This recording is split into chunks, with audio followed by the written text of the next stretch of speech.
Welcome to the module on workers' rights and global economy.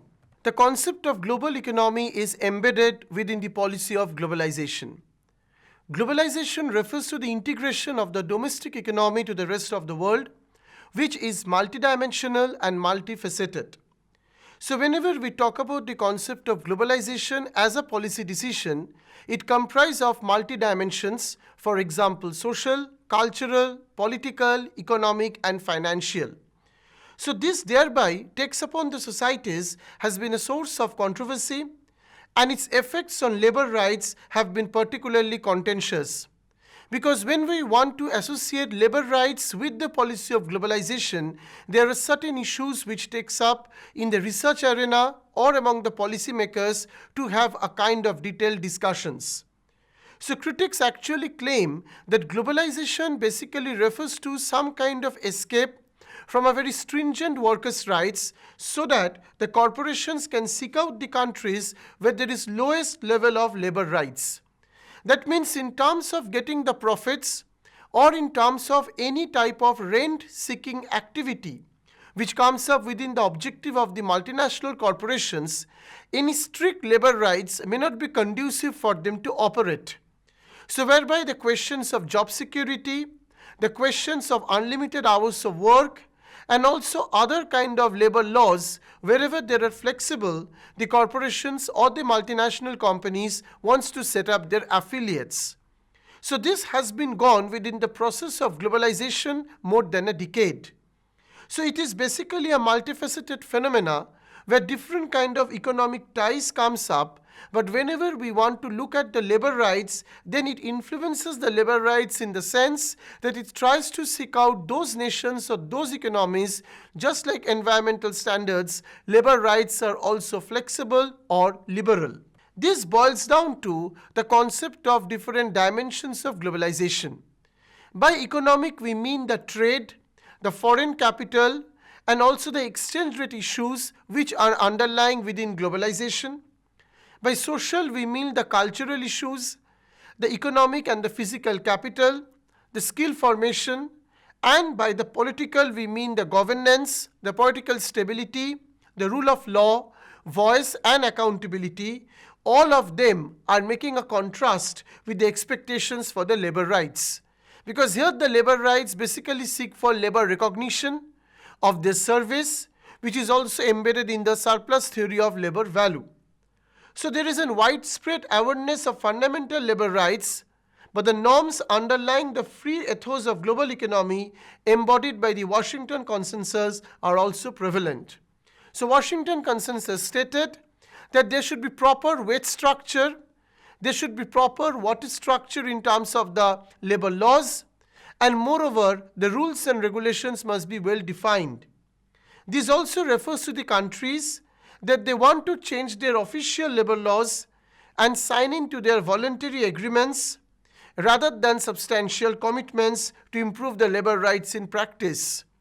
Basically what happens, any kind of verbal communication is being done to ascertain any form of labor rights without any kind of signing any agreement.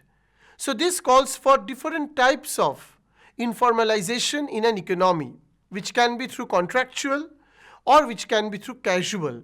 So this casualization or the contractualization of the labor force have expanded across the globe because that is how the cost reduction strategies come up within the advent of globalization.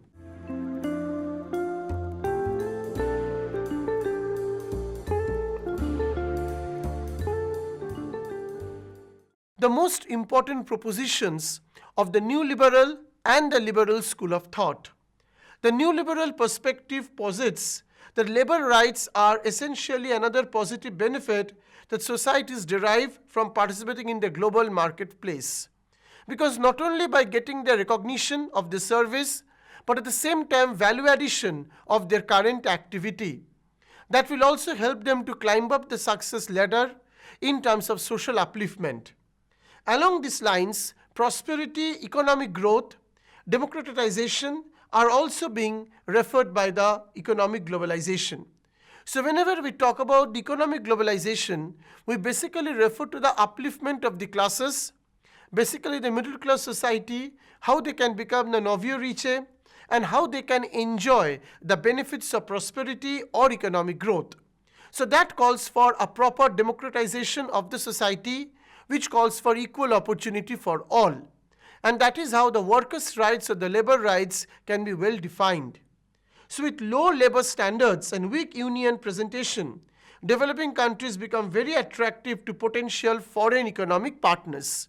So this is a very much harsh reality that any kind of globalized institution will be searching for any nation whereby the low labor standards are mentioned, not in form of skills, but in terms of labor recognition, particularly the wage structure or the working structure and also the working hours.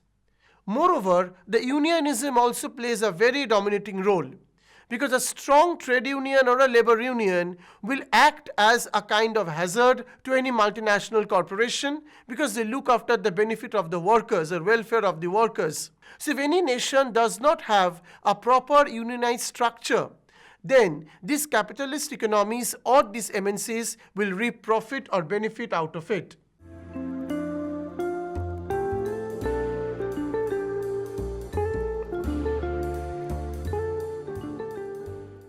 This boils down to a kind of a regulatory agency which must be in place. Because this regulatory agency will not only checks and balances the power of the capitalist, but at the same time also will set up some norms for the recognition or the benefit of the workers' rights. So this boils down to the purpose of regulatory agency. So they will protect the health and the safety and the property of the public, not only in terms of the rights, but also in terms of the security of their rights. Because today within the governance model, we talk about the security of asset. At the same time, we talk about the protection of the asset. So when we talk about a free market economy, where there are free forces of demand and supply, we leave it to the market structure for self-regulation. But sometimes it is seen that the quality gets compromised, the workers' rights actually get totally discriminated, and sometimes the workers are forced to come out of the market, and thereby there opens up red tapeism, or there opens up deadweight laws, or a kind of a black marketing. So these regulatory agencies must intervene to ensure that individuals or public or institutions are not vulnerable to any kind of risk, and this risk is basically a sunk cost which cannot be recovered. So this requires a kind of an independent knowledge which these regulatory agencies should possess. Moreover, we want to say that the regulators also should have some kind of public confidence, because by the public confidence we mean that the individual should be given the credibility to express their power of speech and expression, at the same time to elect their political leaders in a democratic political process, and thereby they can meet a minimum standards. That is what a benchmark is meant by a society. So a society should develop some benchmark standards so that the regulatory agency can function in an efficient manner. This also boils down to what can be the functions of the regulators. The first function is very much important, is the protection of public interest. And this public interest is a macro term which thereby accommodates the concern for public rights or the workers' rights. So any kind of workers' rights in terms of job, in terms of security, in terms of working hours, or any way to reduce discrimination should be taken up by the regulatory agency. Moreover, the contractual obligations of the government and the users, they should also monitor the compliance. So here we mean by the compliance the orders and the issues which are taken up. Technical, safety and quality standards, these also should be established with the regulators. So when we talk about the regulators, we talk about the technical issues, particularly in a globalized economy. In order to recognize the workers' rights, there should be a kind of a IT platform or a database, which today we call as a portal or a e-governance. So any kind of e-governance is proposed so that all information can be extracted at one go. This also will look after the proper safety. Here safety basically refers to the physical safety as well as the issue of cyber security that is also maintained in today's global economy. Because whenever we are merging workers' rights with the global economy, we have to take care of the technological innovations or the technological drive. So whenever technology comes in the process, there is an issue of cybersecurity which must be taken care of by the regulatory agency, and thereby the compliance should be maintained. Moreover, there should be some kind of threats of non-agreement or any kind of violations. Because if the threat is strong, then only the model can sustain. This is embedded within an oligopolistic structure of a multinational corporation. Because if there are no threats to theft or any kind of non-compliance, then this type of model will be highly unstable. The model where we want to actually recognize workers' rights, at the same time we want to mitigate the power of the MNCs, and at the same time we look at the collective interest together with the self-interest. So in this model, it is very much needed to impose a penalty for any kind of violation. This basically refers to some kind of administrative steps which must be taken. So what are those? Administering the tariff adjustment and the periodic reviews. Tariff refers to import tax, and thereby any kind of adjustment is being done, and periodic reviews refers to the auditing that also must be done in this regard. So this is basically the human resource department which should be in place in any type of organization. Accounting standards must be taken care of. Operators' cost and performance analysis are also very important, because this takes care of some kind of cost-benefit analysis. Any kind of dispute which can occur between the parties, these also may be due to the industrial problems which arise mainly from the labor-related problems, because of the non-payment, because of any sort of discrimination, any sort of occupational hazards. So all these regulatory agencies should try to intervene fast and mitigate it. At the same time, providing advice and counsel to the government on the policy matters. This is also important, how the regulatory agencies will be an advisory member and involved in the sector. This basically refers to some kind of setting up of independent regulatory agency.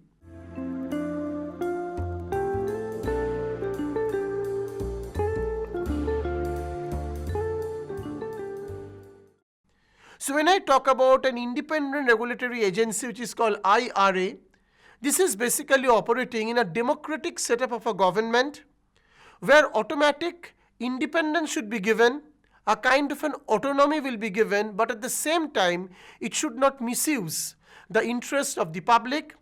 At the same time, it should recognize the workers' rights, security and protection. This also calls for a modern nation state which must go for some kind of metamorphosis in terms of structure or in terms of governance. So when we talk about a regulator state, it should come up with new perspective on governance, and that is what the entire globe is working on. How can we build up a good governance model?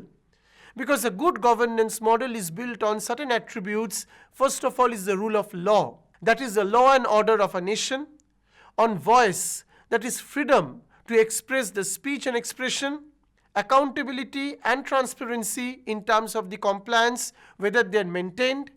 Followed by political stability, and followed by the security and the protection of asset. This basically refers to how the government's role can be reduced in terms of control or in terms of dominance, and at the same time there can be coexistence of private and public players. That is also very much important for an independent regulatory agency to operate. So when I talk about executive function, when I talk about regulatory functions, all of them are operational together in different government departments and in the service providers. So when I talk about the service providers, which are basically the beneficiaries, they must operate within the government activities, within the government purview, and then only we can say a democratic setup works within a capitalistic mode. But at the same time, workers' rights needs to be claimed. This basically refers to some of the examples which exist within the globe in terms of independent regulatory agency. The first example refers to the Thatcher government in Britain, which is the first government outside the USA to create regulatory agencies.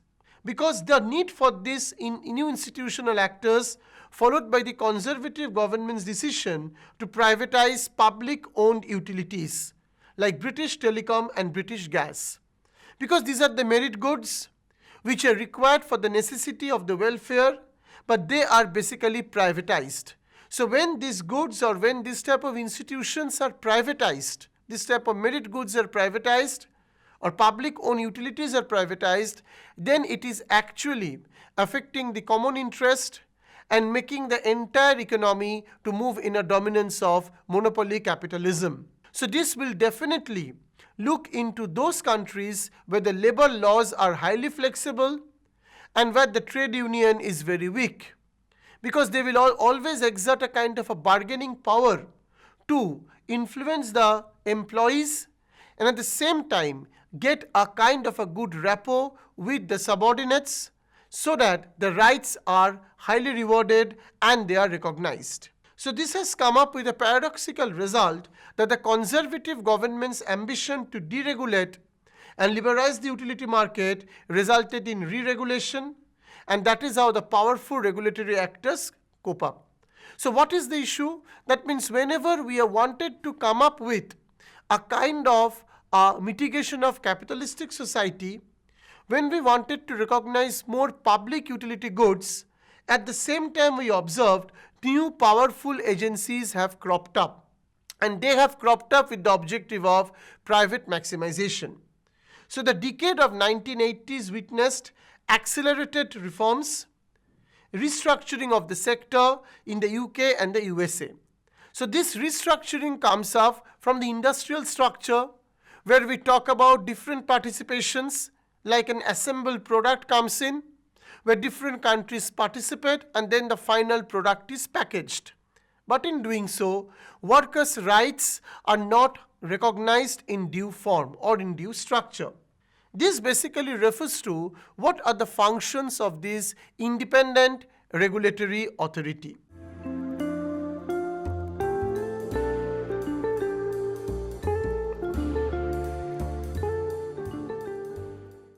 Firstly, we talk about the prevention of market failure, then removal of anti-competitive practices, and more importantly, promotion of public interest, which means how the workers' rights can be recognized.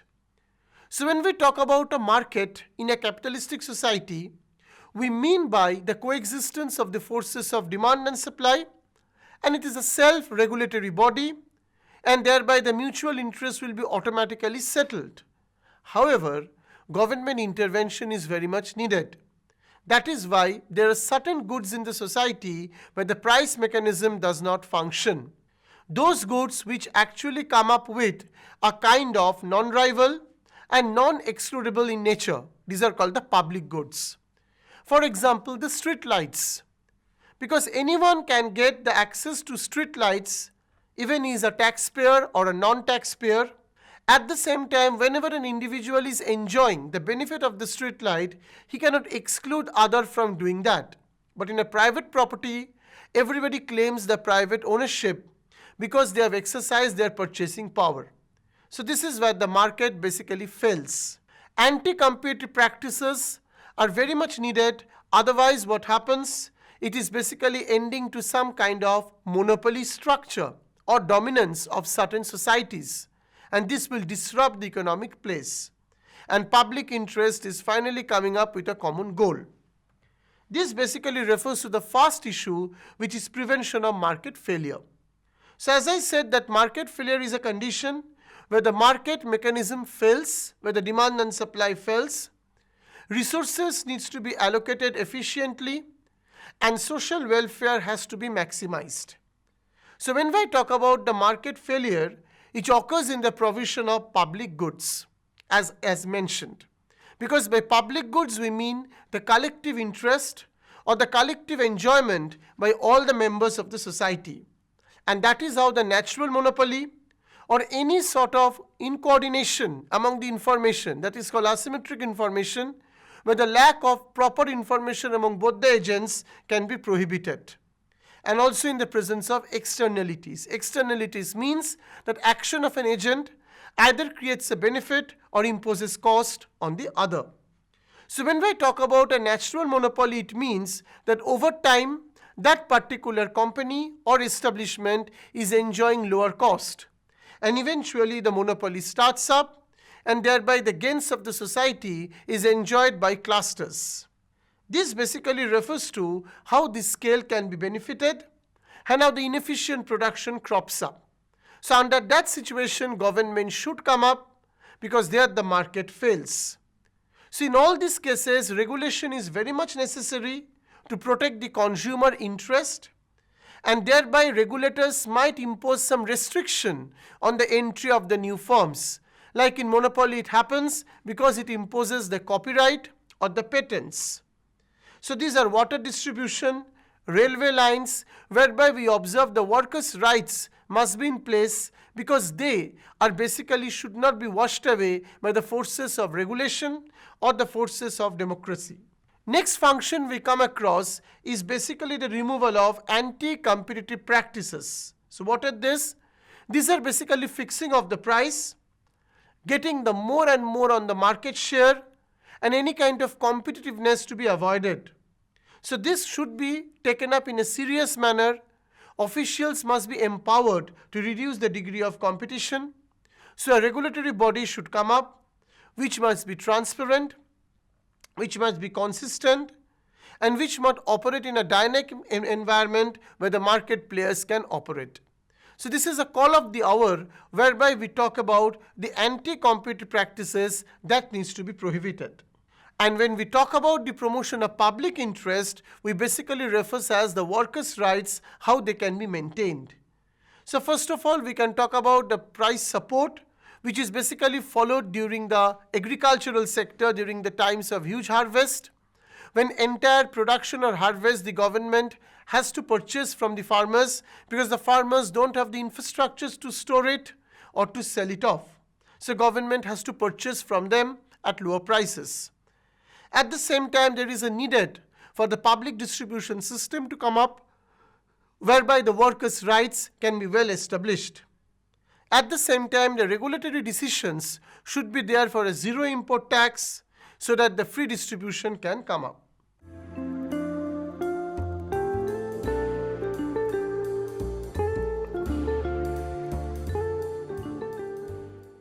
So this basically refers to some of the regulatory bodies in India which requires attention not only in terms of personal working but also in terms of propagating more and more proper workers' rights, like control fraud and promote fairness. So market regulators put the system in the place of prevent fraud because they are not sophisticated to do that. Because today everything is driven by technology, so they have to register themselves in a technology portal, and through that the transparency can be obtained. So at the same time, promote fairness comes in. When we talk about the SEBI, that is the Securities and Exchange Board of India, for example in the context of India, then it tries to prevent any sort of monopoly which can emerge from any kind of trade in the security market, because that is also needs to be looked up to when we talk about a regulatory body. So there will be some futuristic policies which are required to ensure workers' rights to be well recognized within the purview of the global economy. Firstly, the public management should be taken up in a serious manner so that the common interests are taken care of. There should be a more articulate, effective, structured, and meaningful interface among the different stakeholders of the society. So they should be tried to interact. They should have a kind of a review session, and then only it can come up between the state regulators and the civil society institutions. For the public interest, for recognition of the workers' rights, they must work hand in hand. And that is how we can call for a civil society. So when we talk about a civil society, we call for a society where the democratic rights are respected, workers' rights are duly recognized in terms of decent payments, decent standard of living, and definitely decent occupational structure. And at the same time, they are also receptive to various suggestions. This is very important in a world. That means they should be open to the suggestions, and thereby they must modify their designed policies. So in this particular module, we basically refer to the concept of a public welfare, and in this public welfare we want to bring out the concept of workers' rights, how it can be merged with the global economy given the different dynamics of globalization or different challenges of globalization. And in that process, it has been observed that globalization basically refers to more be successful in those nations where the labor laws are less strict and the trade unionism is quite weak or fragile. So thereby a regulatory agency is needed so that trade unionism must exist, but there should be a monitoring of any such kind of activities. This calls for an independent regulatory authority which must be in place, and in Indian context, they must look after the reform process. So the futuristic policies will thereby look after better man management, better recognition of occupations, proper pay structure so as to avoid the discrimination in terms of underpaid or in some cases overpaid, and at the same time also recognizing the workers' service, because that is how the workers' productivity can be augmented and they can participate successfully to the global economy. So this thereby brings us to the consensus that global economy and workers' rights must be accommodated together within the concept of a welfare state, but with the coexistence of private and public sectors.